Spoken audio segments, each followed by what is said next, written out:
Comment accueillir la petite sœur ou le petit frère dans la famille? Surtout quand on a un aîné. C'est un sujet qui est très, très sensible, surtout avec l'aîné. Vous savez, quand un enfant est né, toute la famille est intéressée avec cet enfant-là. Et à un moment donné, la maman, elle tombe enceinte encore une fois. Et c'est déjà un comble qui prend place. D'ailleurs, ce qu'on fait en général, c'est d'essayer de rendre l'enfant qui est plus aîné de moins en moins jaloux concernant le sujet de sa petite sœur ou son petit frère. Comment on fait ça? Tout simplement, la maman, elle doit accompagner son aîné pendant toutes les étapes de la grossesse pour acheter des achats pendant la grossesse, pour lui dire, le prendre à l'écho par exemple, pour faire des visites chez le médecin, qu'est-ce qu'on doit manger, comment le bébé grandit, toutes ces choses-là.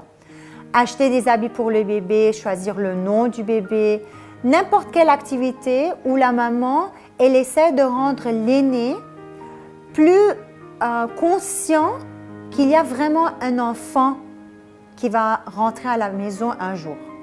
Non, maintenant on est à l'hôpital, maman est déjà elle va accueillir l'enfant. C'est très important que l'aîné soit présent et que l'aîné sache et non qu'il dort ou qu'on le prépare au moins. À un moment donné, que maman va être à l'hôpital, elle va revenir et comment on va aboutir le sujet là.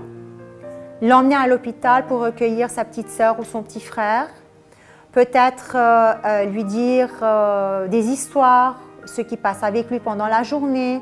Et ce sont des habitudes qu'on peut même continuer après quand on revient à la maison, à domicile. Essayer de rendre l'enfant plus conscient, qu'il soit aux alentours du bébé pour lui dire des histoires, quand il mange, quand on lui donne son bain, quand on lui change la couche. Même par exemple, s'il est un peu plus aîné, par exemple, il a 5 ans ou 6 ans, la maman peut le laisser donner la bouteille à son enfant. Ensuite, des petites choses auxquelles il faut faire un peu attention. Essayez toujours, papa et maman, de passer un temps spécifique avec votre aîné et votre petit en même temps. Il ne faut pas laisser l'aîné se sentir en isolation, que maintenant que le bébé est là, personne ne prend soin de moi, tout est intéressé avec le bébé a crié, le bébé a pleuré, le bébé a mangé, le bébé a pris son bain. Toutes ces choses-là, ce sont des intérêts. C'est-à-dire on est intéressé avec l'enfant. Il faut faire les mêmes choses avec l'aîné aussi. Quand on amène par exemple un cadeau pour le bébé, emmener un cadeau à l'aîné aussi. Rendre l'aîné, c'est lui qui choisit les habits. Qu'est-ce que tu veux qu'on habille bébé? Quelle chanson tu voudrais qu'on lui chante? Quelle histoire voudrais-tu qu'on lui dise? Toutes ces choses-là vont aider à minimiser, diminuer en fait, la jalousie entre l'aîné et le petit.